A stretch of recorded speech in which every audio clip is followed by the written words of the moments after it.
What say there, Joe? Mike, how you doing, man? Good, man. You? Doing good. Very cool.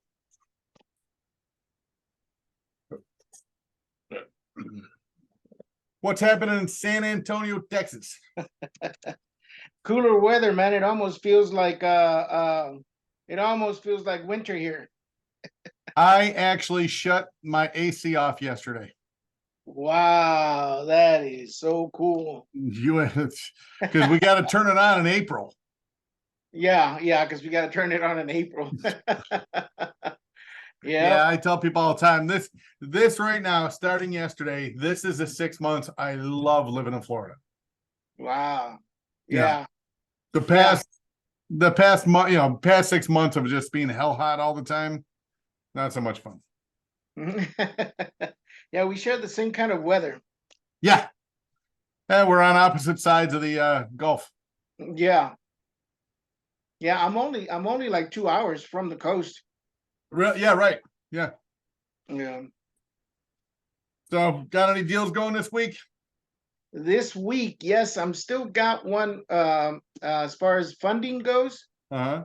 I've got that one. The same old song and dance. It doesn't matter which area of real estate that you get into, there's a title company involved. Oh, no kidding. Yeah. So we waited for the report. Reports, it's in the hands of the attorney because it's an attorney state. So of course we got it late Friday afternoon. Everybody took Columbus Day off. And so we're gonna get it first thing in the morning, and we'll be ready to go. When is Columbus Day? Today. Okay. I know. Everybody everywhere else is it's go time, but the title company was closed. This particular one. Well, they're closed because the banks are closed. Yeah. Yeah.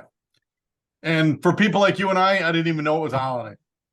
I didn't know either, and I had to look at my calendar because I was working on another deal, and I told the guy, I said, "Look, you're pushing it. It's Friday, okay? Yeah. You got the next 5 days, and then it's Columbus Day. It's a 3-day weekend." He goes, "What?" And he got on his computer, and I could hear him clicking away. "You're taking that Monday off because nobody's working." He had to do the same thing you did. Like, when is that? See, the thing is, when you become an entrepreneur, even weekends don't mean anything. Yeah, I know. I was here the whole weekend. I was emailed. Nobody wants to talk on the weekend, and that's fine. Text and emails all weekend long. The whole weekend. Yeah. I spent the weekend putting together the prop wire course. Oh, wow, that is great. So great. So what else you got going on today? I didn't get any offers out today because I was working on the course this morning, and then at noontime I was gonna go ahead and start calling realtors and making offers and such. And then for my anchor business, guy called me up, and he's local, and I need an anchor system for this weekend for a tournament, and he lives like 2 hours away. So I'm like, all right, I'll meet you halfway. Oh, wow. So he paid me $400. I met him halfway. Oh, wow, that'll work. That's right. So it's one of those things where rule number one kicks in: do what's closest to money first. Yeah. So that's what I did this morning. Somebody texted me, and I've got all these emails, and I've been having a conversation with an investor who, God bless him. Yeah. His team, that those people are. I told him, I finally broke down on yesterday. I spoke to him yesterday, and I said, "Hey, I need your guy who puts these contracts together to give me a call so we can get on the same page from the jump."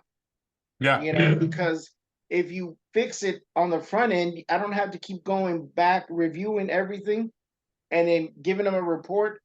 and then they still didn't get it right. Yeah. So if I get it up front, I said, here's this document, have this signed and returned. I need that document, and we're set to go. Yeah. You know, so we finally fixed that one yesterday. Yeah, it's an interesting business right now. Yeah, I bet. I bet it is. I know it's on my end. Um, we always seem to get those who my buyer fell out, Yeah. at the last minute. And at the last minute, my buyer fell out. And I'm like, okay.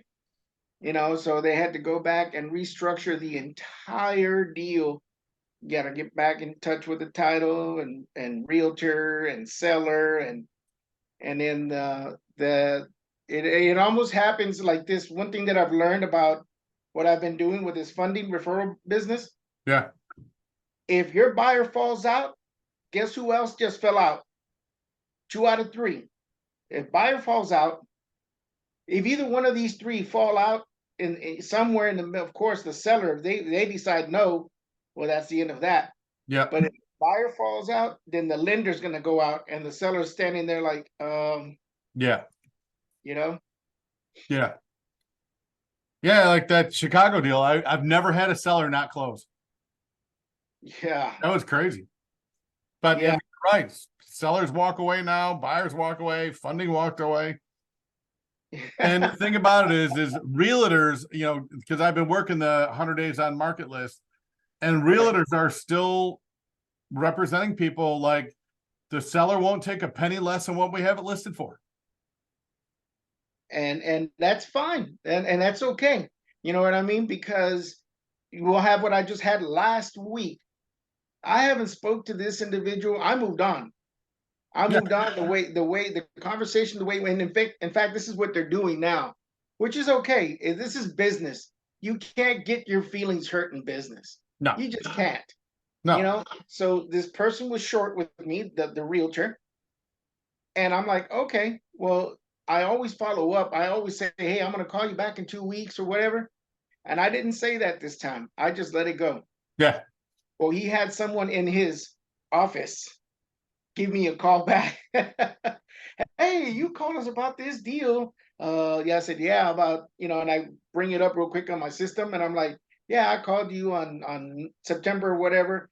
And they go, yes, it's that one exactly. And I said, well, did the price change? And nope. And I said, okay, call me when it does. Thank you. Thank you. Yeah. And that's it. I don't get my feelings hurt. Well, the thing about it is that, I've been working at 100 days on market or on market list. Mhm. And, some of those are now 30 days old. Right. Yeah. Which means that listing is another 30 days old. They're going to start going expired. Right. Yeah. Yeah. They're going to start going expired. I'm like, all right, whatever. I'm going to go direct to seller. Yeah. And what's the first question? Hey, did you ever see my offer? And you know what's going to happen? 50% of the time, like, I have no idea what you're talking about. Right. Yeah. And I had one on Friday, submitted a subject to deal to her, and she says no owner financing. They won't take they want all cash, and they won't take a penny less than what they have it listed for. Right.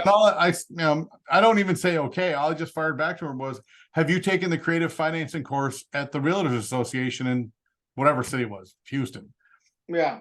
She responds with, I've been doing this 37 years, blah, blah, blah, blah. And I'm just like, well, you might want to consider taking the course if you haven't taken it. Yeah. For your own knowledge. What we're going to start seeing, because I know you've heard this, and subject 2 is going to be this, like it's going to be that the new asset class. Everybody's going to be going after those 2%, 3%, just like you. Yeah. And so it's going to take time. I would say next year, people are still going to be like, oh, we're not going to be doing it. And that's fine.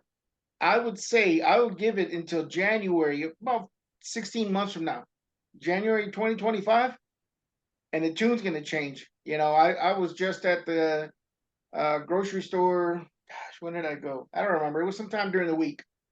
Last week, I thought Thursday or something. And I was walking out and I saw you know those salespersons that they put right there by the door. They're trying to sell you internet or Yeah. sell you something. And I ran into somebody who I knew who in the last 3 years has been working as a realtor. Yeah, January is coming. They're not renewing their license, and so they want something else to do. Hell no. Hell no. And it's like we talked about last week. Mortgage applications haven't been this low since 1992. 30-year low. That's even worse than 2008 and 2009. And now with this bull crap that's going on over in Israel, Yeah, if this thing turns into a shooting war and it screws up oil, yeah, gas goes up. The powers that be running the country for the last couple of years have drained the strategic oil reserve. So there's nothing to stop gas from rocketing up. If that happens, this economy is going to crash. yeah. They can't. Well, I can't. I don't want to say they can't print any more money, but they probably will. Yeah, yeah. There'll be solutions. You know, one of the things that I was stationed overseas. Yeah. Okay. So and you've lived all over the United States. I have, yeah. Yeah.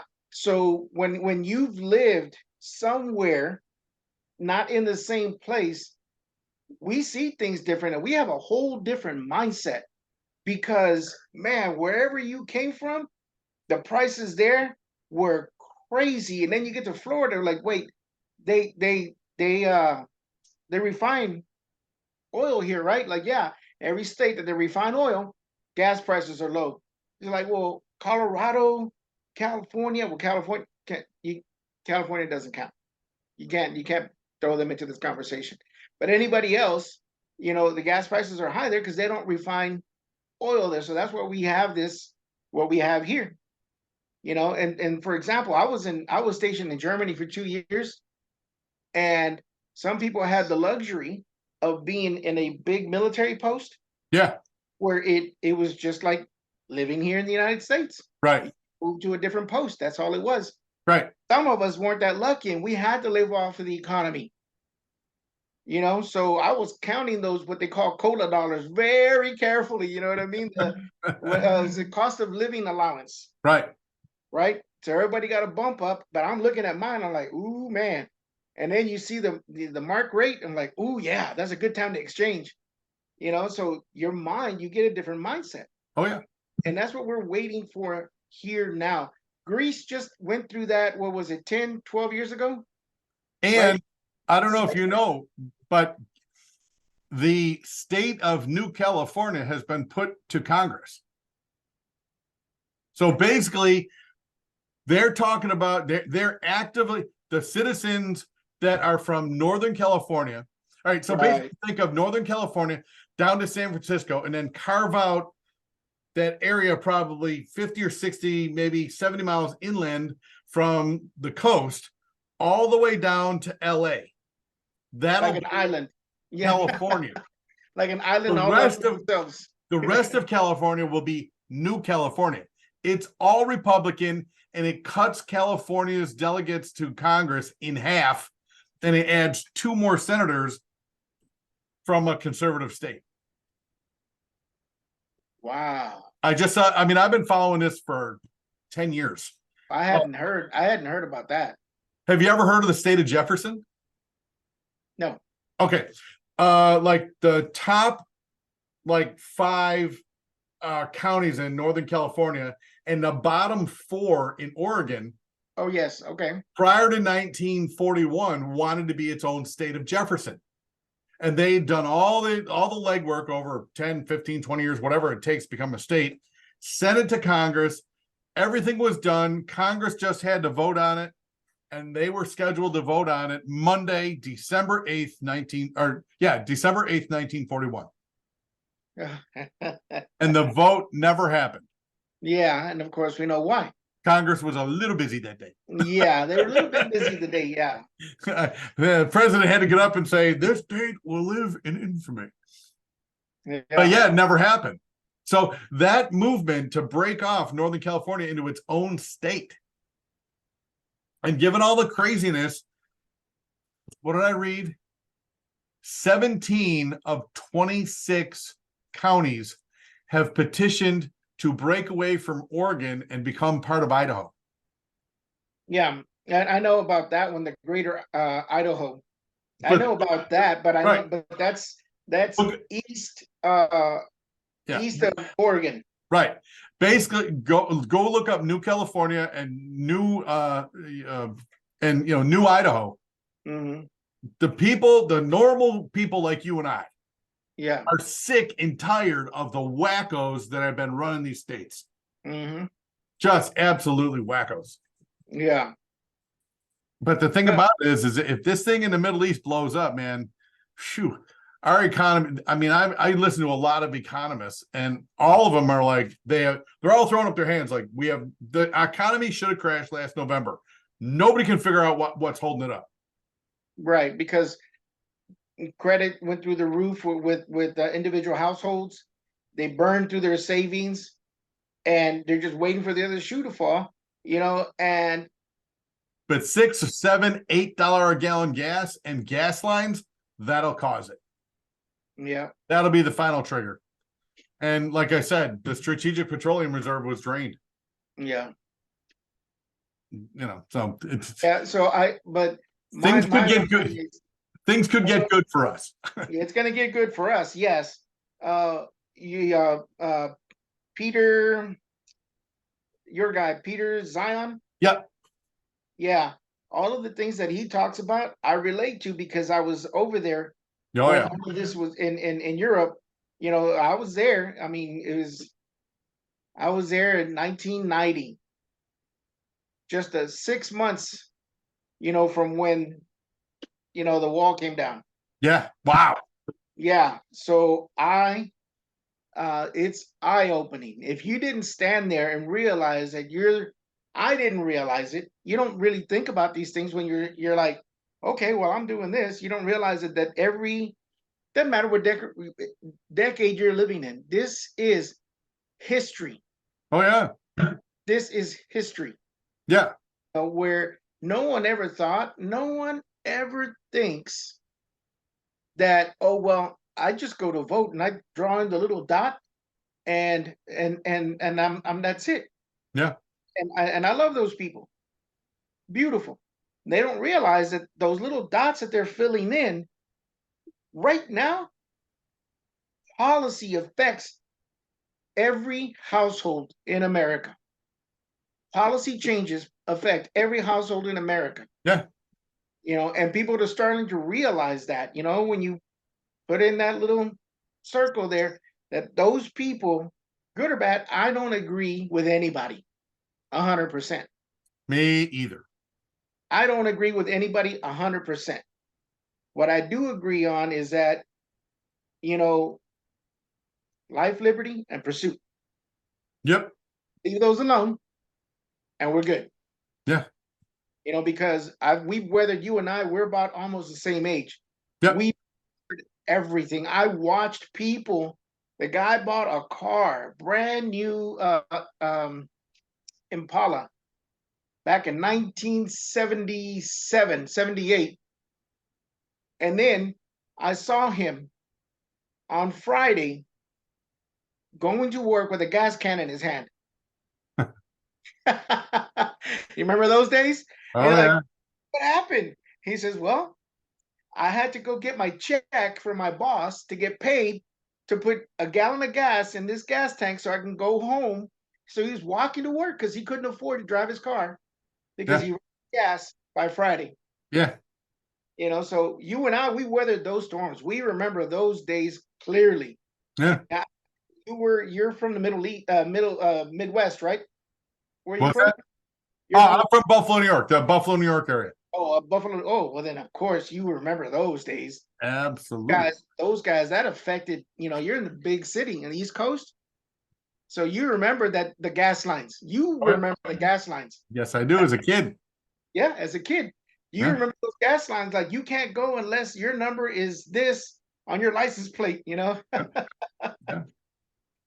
You know, I was telling you that I delivered that anchor system to that guy probably 35, 40 minutes north of where I live here in Lakeland. And I hadn't been up that far over towards 75 in quite a while. But the Right. state of Florida must know that that area is going to grow, because where I go up and I catch the road that goes over to the interstate is Mhm. now a 2-lane divided highway, where it used to just be a 2-lane road. And as I got close to 75, Mhm. there is a Lennar subdivision going in. I swear to God, it's got to be 2,000 acres. There, Ooh. I mean, there it's got to be. What is that? That is It's got to be 1,000 houses. oh no, that's way more than 1,000 houses. It's a lot. Yeah, that is a mean- lot because I don't think I live on 100 acres. I mean, the frontage alone was like a mile long.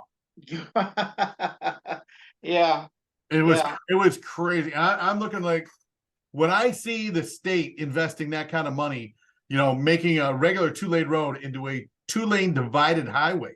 mhm, And then you got these big housing, you know, companies, you know, Lennar or whatever, DR yeah. Horton, come in and they're buying up huge tracts of land.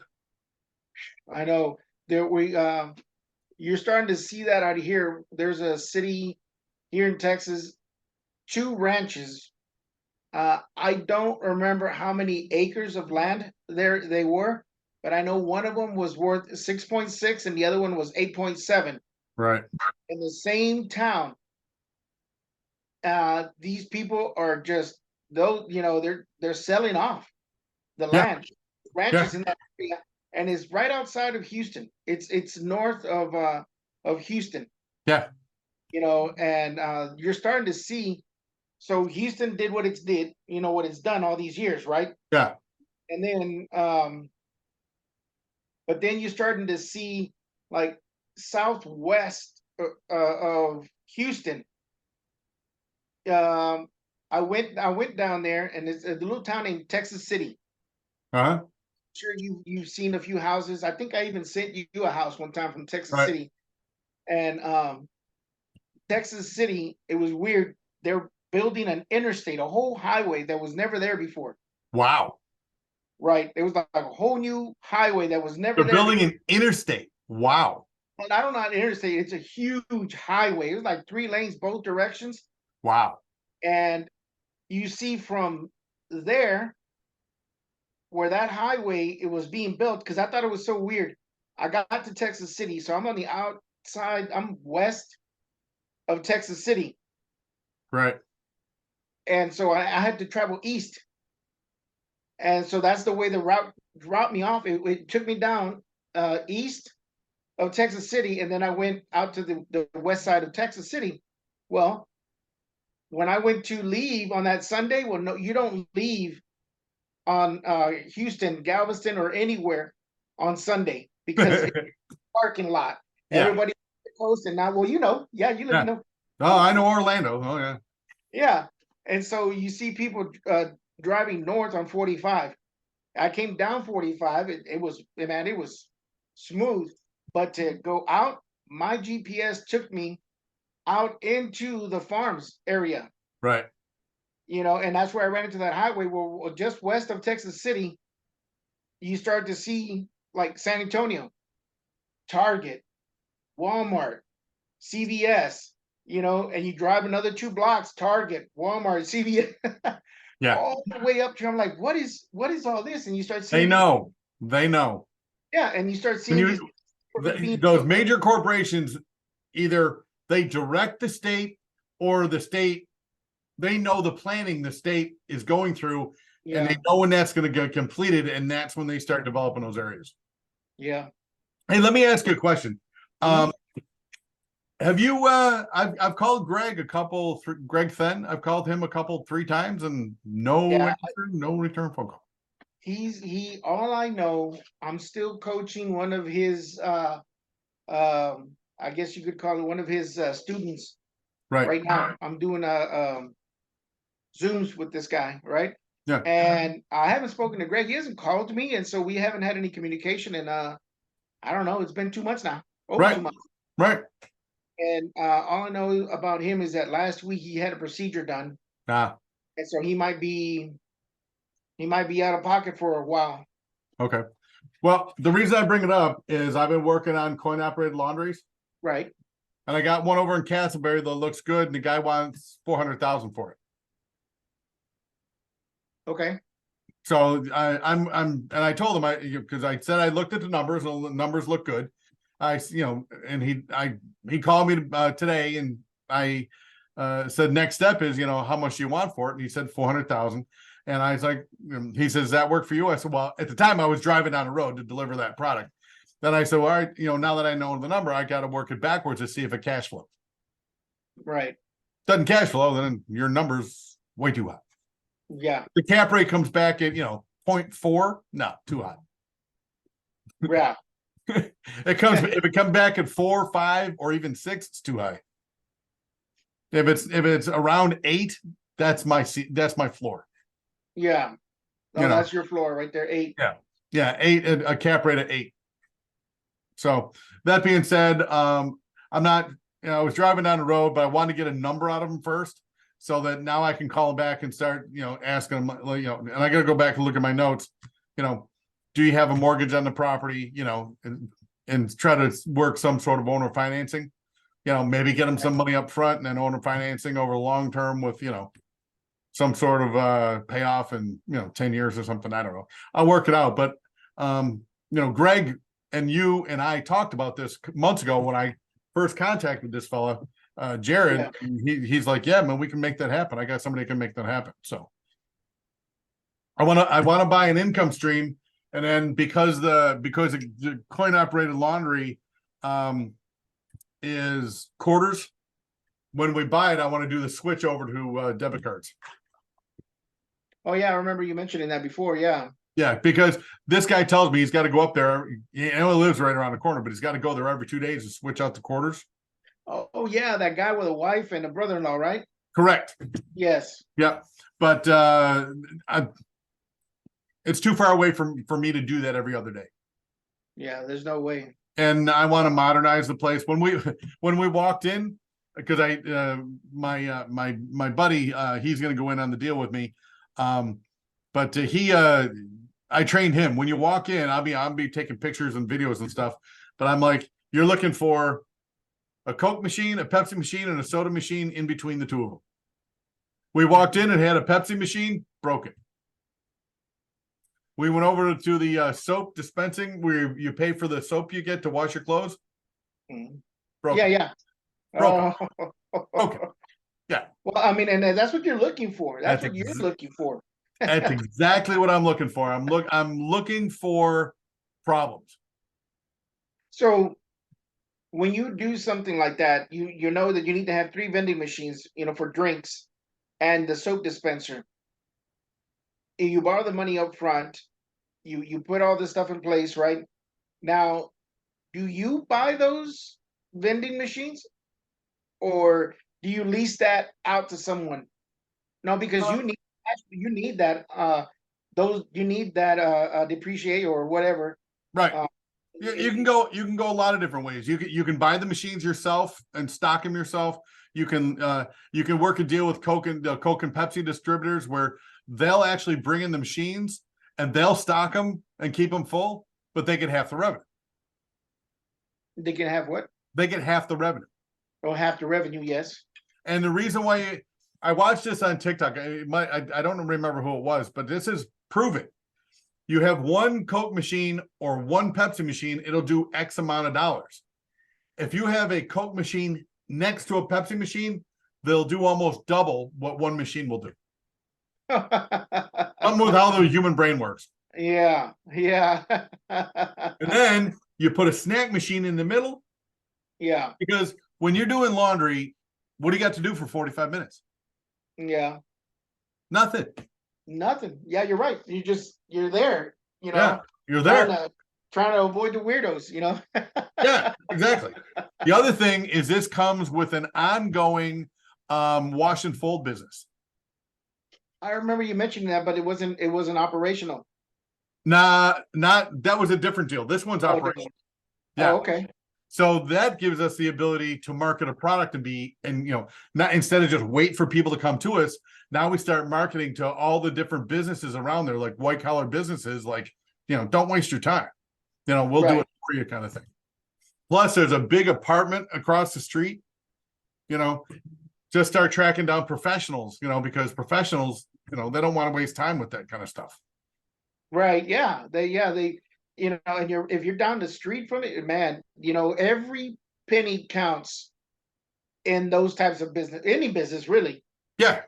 But You what know, I'm saying is it's not just a passive, you're waiting for customers to come in. You've Yeah. got ongoing business that has a brand. Now it's just growing that business. Yeah.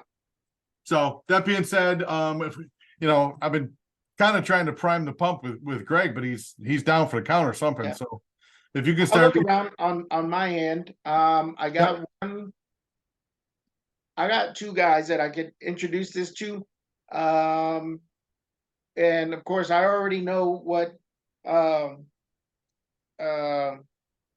because of my conversations with you in the past. Yeah.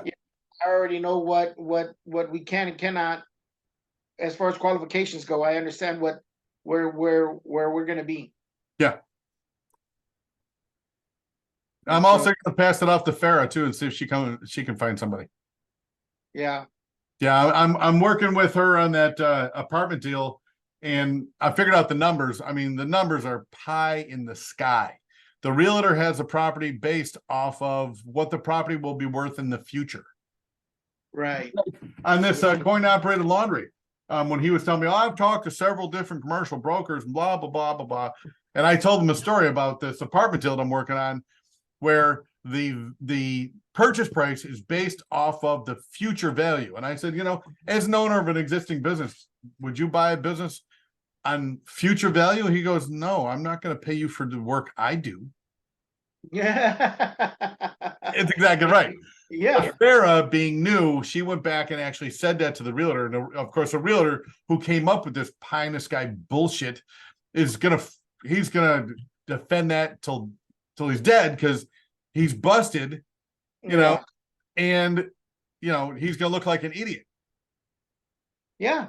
And one of the things, and you understand this because of everything. Well, you understand this to a certain point, excluding the Chicago deal.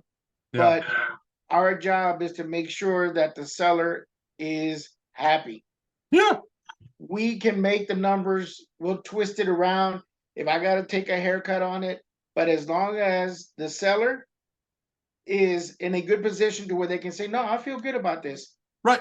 Then I'll talk to, the person who's buying it from me, or I'll go and find the right buyer for it, if I'm going to, but everybody's got to understand that, hey, the person who matters the most in any transaction when it comes to real estate is the seller. Yep, exactly. And it's so sad that they get lied to, and they lock themselves into a 6-month contract sometimes, or whatever the case is, Commercial deals can be upward to 12 months. Yeah. But like I did with the apartment building, and like I was telling you, I was walking around and the maintenance guy came over. I called the maintenance guy. He called me back and he gave me the name and phone number of the guy that owns the place, cell phone number of the guy that owns the place. Yeah. So basically what I'm going to do is I'm going to put together 2 proposals and show him the numbers. Here's the numbers that your realtor put together. Would you buy this? And they understand. Yeah, exactly. Would you buy them? Would you buy this thing? It's break even? Yeah. Right here. You think somebody's going to give you $800,000 and then you're going to take back a seller mortgage with a rate increase every month for the next, or every year for the next 5 years? Would you buy this? And then when he starts, all that crap, then he pull out like, look, this is a number. the thing ain't worth 8.5. It's worth $1 million. I'm going to give you 100 grand up front. You give me you give me a $900,000 mortgage. We'll pay 7% on the mortgage, fixed, boom, done. That way you get some play money and you're not getting a gigantic capital gains hit on the taxes. Yeah. Because proceeds from a loan are non-taxable. Oh, okay. Yeah, that's right. Yeah. He takes it. I mean, I'm sure the realtor's like, oh, I can get you $800,000 cash. The government's going to take 40% of it minimum. Yeah. So, then you hand it to him like, here, show this to your CPA and, see which one he says is the better deal. Yeah. But again, that's why I like dealing directly with I always deal directly with the sellers. It's because the realtors, it's not theirs. They got zero skin in the game. They're just making up numbers, pie in the sky. Let's see if I can get a stupid hedge fund that's got more money than brains. Yeah. Which they've had for the last 5 years. Yeah. But like you said with your buddy, like, when January comes and they got to come up with their re-up money for the next 2 years, not gonna pay it. Nope. She already quit. Yeah.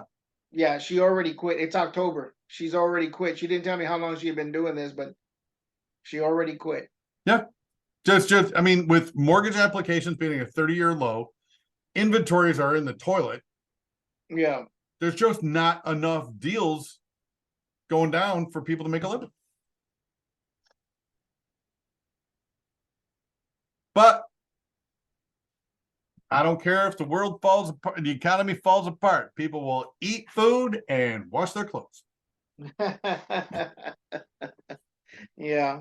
You got to get in times like this. It's time to go back to the basics. Yeah, it is. And right. Yeah. now we were talking earlier about you and I think differently, right? Right. Do you know in a recession, and it's even worse than a depression, what business takes off? Liquor stores. Yeah. Most people drown themselves in their own sorrow. You and I are trained to look for opportunity. All right, Yeah. that's not working. Yeah. Let's do this. That ain't working. Let's do that. You know what I mean? Yeah. But most people are like, oh, my life sucks. My job sucks, whatever. And they drink themselves till they forget about their problems. Yeah. But that's why liquor stores are Liquor great stores. during recession. Yeah, it's crazy. Wow. Yeah. So. I didn't know that, Oh, yeah. Yeah, there's a lot of, a lot of businesses do well. Like during a recession, staples do well. Oh, yeah. And by staples, I'm talking about, people are not going to stop buying toilet paper. Right. I don't care what happens to the economy. People are still going to buy toilet paper. It is not a glamorous business. Yeah, you're right. Well, I didn't that's know. what I mean. It takes me a long time to, we go to, it's two of us in this house, right? So it takes me forever to get to the store. Yeah. I'll go knock it out. We're good. Yeah. And then I went on Facebook and one of my friends was complaining about a long line at the store. And I'm like, what's she talking about? And then somebody else chimed in. I'm like, what happened? Well, what's going on? And then my wife and I pulled up and we're like, and we have one of those grocery stores, one of those main grocery stores here in Texas. And it's connected to a strip mall. Yeah. And so they shut one of the doors down. There was one way in, one way out. And on the way in from that door, they put it on the side where the strip mall was. So everyone's standing 6 feet apart all the way out and around the strip mall and to the backside of it. I was standing down by a dumpster. Why? The first time COVID. The 6 feet apart thing. Gotcha. Yeah. The whole toilet paper thing. I'm like, what are you talking about? Toilet paper? Just go to the store and get it. I didn't understand what she was talking about. Right. The COVID panic. Yeah. Yeah, the COVID panic, and here we are. There we were standing there. I stood there in that line for about 2 hours. Our big grocery chain down here is Publix. Yeah, I've been there. And after seeing where these you see a new Publix going up and there's nothing around it. And Yeah, then within like 2 or 3 months, oh my God, there's a 1,000-house subdivision going in. Oh my God, then there's, every franchise in the world is going to be, boom, boom, boom, boom. And I'm yeah. like, Publix knows where the population's going. Yeah, the same here. The same thing here. What do you got? And Safeway out there? What do you got? huh? What do you got out there? Safeway? We have something called and it's only down here in South Texas, up there by the hill country. It's called HEB, Okay. and that's our big grocery store chain. When 20 years ago they ran out Kroger's and Albertsons out of this city. Wow. Yeah, Wow. they ran them both out, and so I mean, I can see Albertsons, but Kroger's? yeah, they ran Kroger's out Wow. and Kmart. Well, Walmart. Wow. Yeah. Kmart. Walmart did what it did, Yeah. But for years, I've lived in this same area of town for 25 years now. Uh-huh. And there was this one guy across the street. He owned a bunch of land across the street from a cemetery. Uh-huh. And for years, for the last 25 years, people have been bugging him, calling him up. He's getting these strange calls, getting emails, people knocking on his door. They're searching for him. He wouldn't sell his land. He wouldn't sell it. He just held out. He was not going to sell his land. He went as far as he kept the agricultural tax code because he had cattle out there. Right. And then he was abusing that. And they kept going after this guy, and he just held out and held out and held out. And then finally somebody gave him a good number. Amazon put one of those distribution centers just on the other side of the highway. Right. Boom. He cashed out. In a big way. Yeah. Yeah. So he was waiting for that. And that's what he was holding out for. Yep. He was holding out, and now they built there's a new subdivision that's already been there like 10 years. But in that little strip of land that he had, there's I couldn't tell you, it's got to be at least 300 apartments, 300 Wow. doors. It's like 300 doors there. In Right. that one area that he had, it's like 300 doors now. Yeah. Crazy. Well, Yeah. it looks like the holidays really decimate our numbers. I see Everybody that. must be on vacation or something. Yeah, or everybody's like, yeah, there's nothing to do. Yeah. I always got something to do. My phone's been going crazy this whole day. Absolutely. Me too. So I figure we already talked through everything. Yeah. But I just want to let you know that I've been working real hard on this prop wire course. So I'm Okay. gonna hopefully roll that out this week. You need anything, just let me know, and I'll help you do some research there on prop wire. The little bit of stuff that I do actually work on with it, Right. I've been using it just to see if they have any how much equity they have. Right. Yep. That's what I've been using it for. That's what I've been doing is, well, just kind of going down through my marketing strategies of, financial, physical, emotional, and then the different lists. Yeah. So everybody will get an idea how I pull lists off of that thing. Oh yeah. Yeah. I can't wait to see it. I'm gonna study it, Yeah. So, but yeah, it takes you start putting together a course and it takes a lot longer than you think. And then you get into it and like, all right, I'm making some progress. But I know the ladies have been asking for it for a month and a half or so. So Yeah. So. But yeah, it's good. And if it's the only tool you use now, that's it's helpful. It's helpful. I used to use Zillow, Redfin, and Privy, and I dropped Zillow, and I'm just using Redfin and Privy with the prop wire. Right. Yeah, and Privy is great until you get into an area where they don't have access to the MLS. Yeah.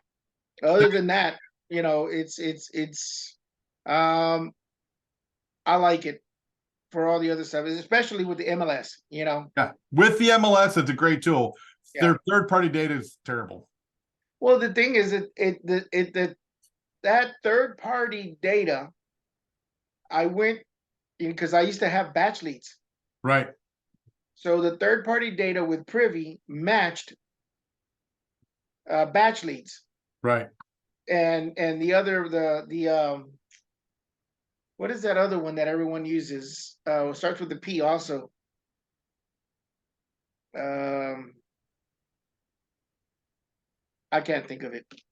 All right. They Prop stream. PropStream, yeah. They all use the same third party data. Yeah. Everything was the same. Yeah. So it's all the same. You know, nothing's really changed. If you look at the numbers everywhere, Yeah. it's the same data. I got myself, they caught me in a situation. I was hard headed, like, no, that's not what it is, you know. And if it's an outlier, if it's just one comp that's that high, that's the outlier. That's just, and it Yeah. was, I had somebody with MLS access that said, help me out. Look this property up. He goes, oh, Joe, that property sold for 150. And I'm like, how can it say that on third party data? Yeah, and if they're all pulling the information from the same spot, why pay for it? Right, exactly. Right. Propware. Yeah. Yeah. Well, that's my conclusion. I mean, Propware doesn't have as many filters as Privy, but they're like, tell us how to make it better. So I've submitted a couple different filters I'd like them to build. For Privy? Yeah, like filtering out HOAs. Well, now, hey, I'm going to call Vincent and talk to him about that. He already has that filter. Oh, he has it now? Yeah, in Privy, they actually have that. They have, no HOAs. Oh, yeah, that's right. They do. You can filter that out. Yeah. Yeah. But Propware doesn't have it yet, so I'm asking them to build it. Oh, I see. Because, like I said, with an HOA, you can't do a pad split exit. Yeah. It's the same reason I don't go after condos and townhouses. Yeah. I don't want some old biddy that's got nothing better to do screwing up my deals.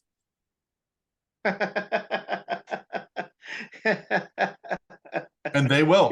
Yeah, they will. That's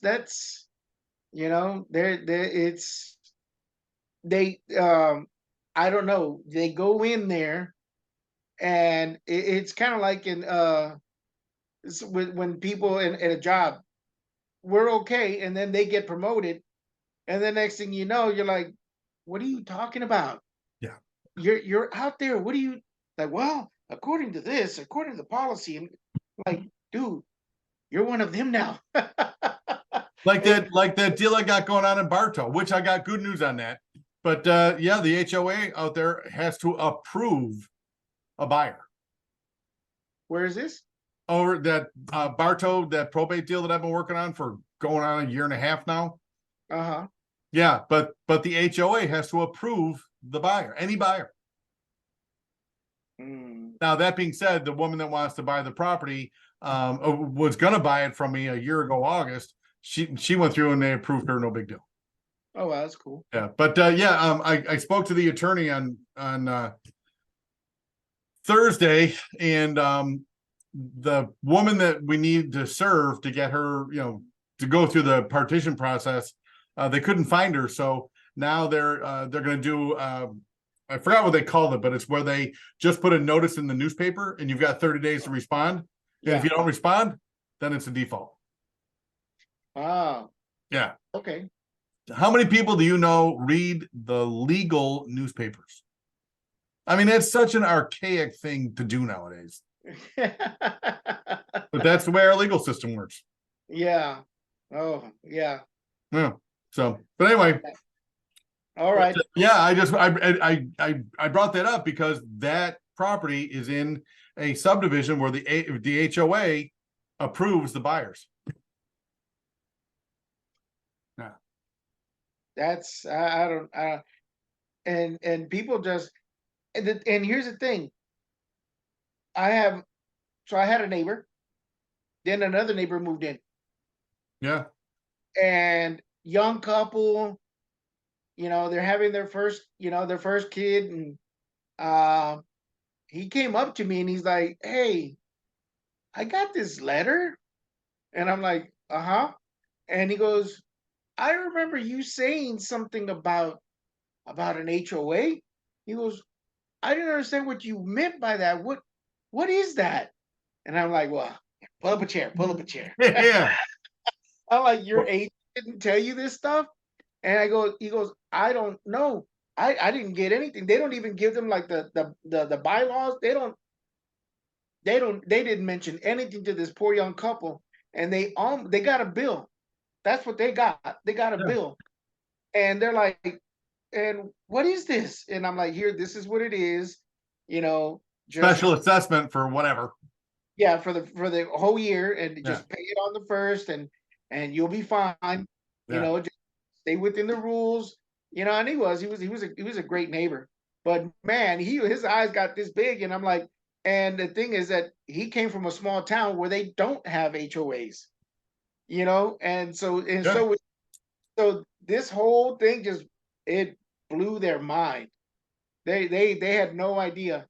So And I made that's the bylaws and all of that so they could, yeah, and that's the thing is the HOA will limit your exit strategies. They think everybody's going to buy and move in. No. So yeah. anyway, Oh, let's wrap it up. You and I've been chit-chatting for an hour. That's pretty good for us. yeah. If I got anything else coming up, I'll text you, All right. and let me know if I can help you with your course. Well, I will, but the coin operated laundry, see if we can find anybody Okay. that wants to fund that deal. Yeah, I will. Like I said, I got two guys, and we'll see what they say to me, and um, we all have an understanding. So I'll send you a joint venture, so that way you can talk directly to the lender instead of having to, trying to Yep. be the pass through, because something's gonna get lost. Yeah. And one of the things I've been working on, Mhm. still been asking that, but this is something I'm going to start giving to everybody. The non-circumvention agreement. Oh, okay. You sign a wholesale deal with me, you're also signing this. Yeah, The that's non-circumvention agreement. yeah, that sounds good.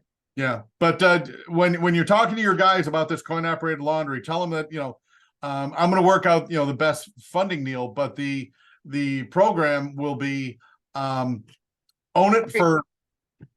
so I'm sorry, but you need the buy-in. You don't need the whole for the what funding do you want, the whole thing, and then you're gonna sit on it for what, 2 years and then No, refinance it? no, it takes 12 months before the SBA recognizes you as a long-term owner. Okay, So what we'll be uh, looking to do is put it on an SBA loan. got you, But got you you. got it's got a season for 12 months. So you got to be the owners and operate it for 12 months. All right, so you need purchase plus Yeah. Purchase improvements. plus modernization. Yeah. Oh, okay. And that's moving from, the coin slots to installing the computer system that runs the debit cards, and you don't have to run to the bank. It just gets sent to you, and then you can start running coupons, like all kinds of different stuff you can do with the cards, or Yeah. people just putting in their debit card. Okay, but I must warn you, my guys use TCs. All right.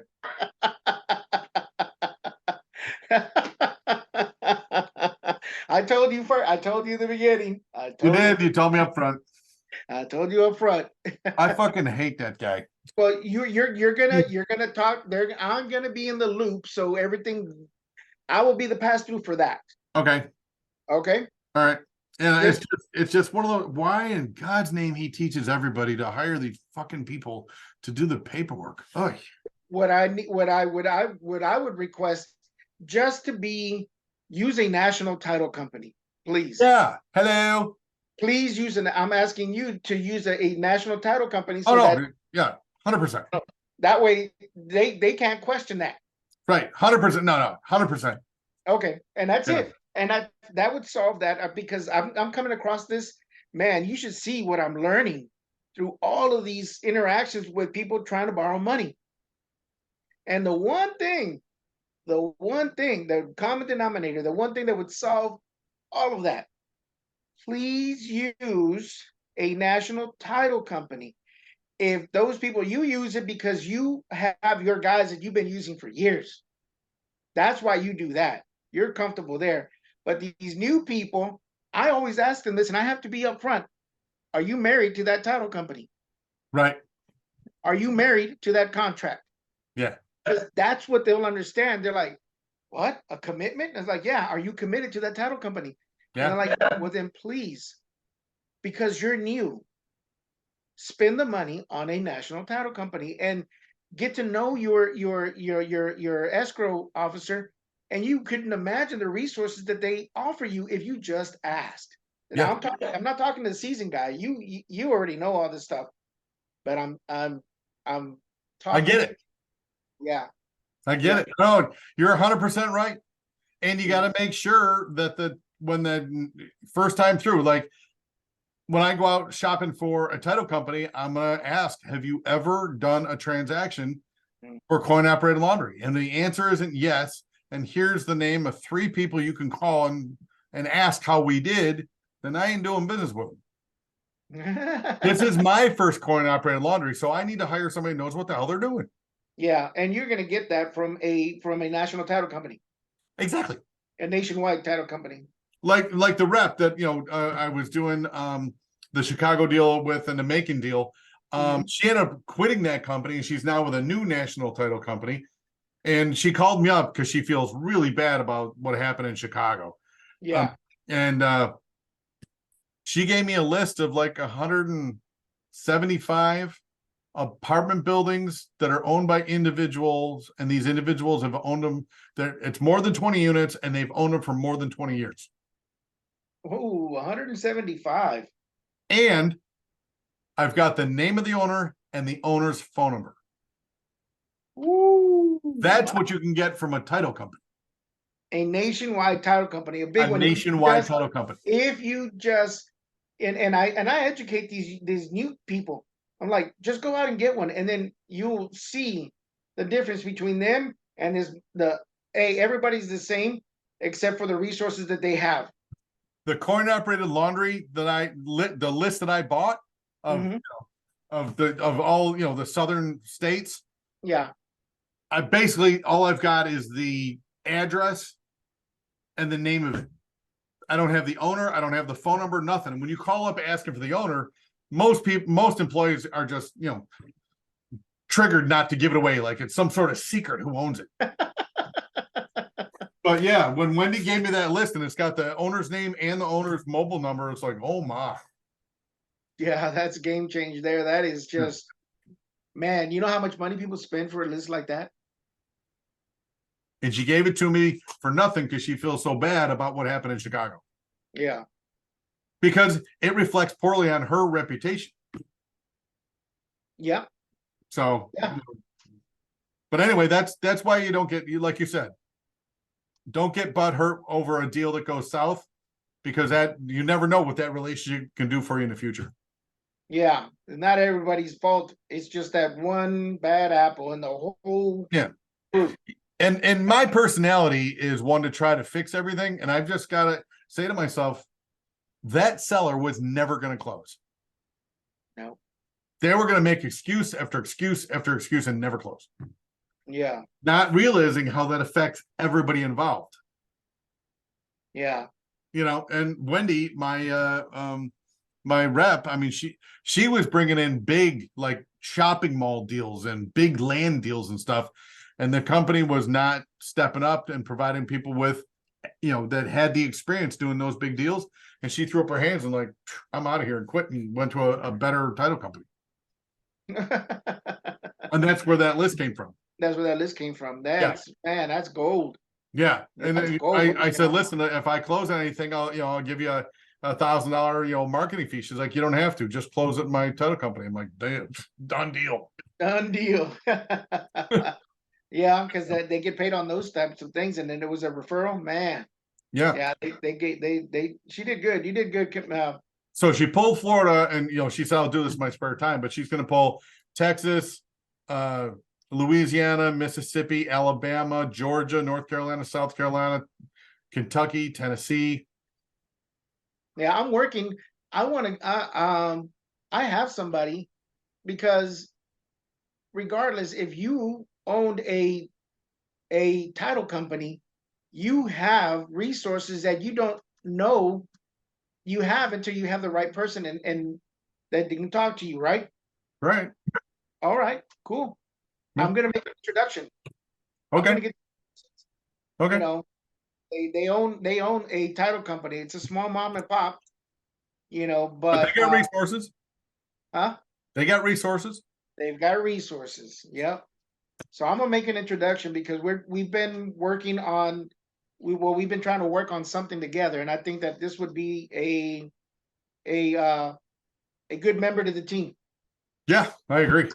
Somebody who's got title experience. I mean, that's a whole different insight. That's a whole, they're bringing in them just sitting in the same Zoom is you got a seasoned investor, you have people who have funds, and now you have somebody from title. Yeah.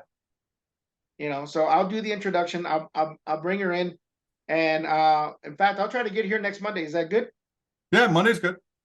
Yeah. All right. And yeah, I'll just introduce her on Monday, and before then, if she agrees, I'll just shoot you a quick little bio of her background and stuff like Cool. that, and where she's working and where she's at now and what she's trying to do. And What states they can work in? yeah, she's from Ohio, still Okay. has her title there, lives in Dallas now. Okay. Cool. All right, let's wrap it up. All right. I'll see you next Monday. See you next Yep. Monday. Loan for coin operated and the title person. Yep. Cool. All right then. See ya. See you.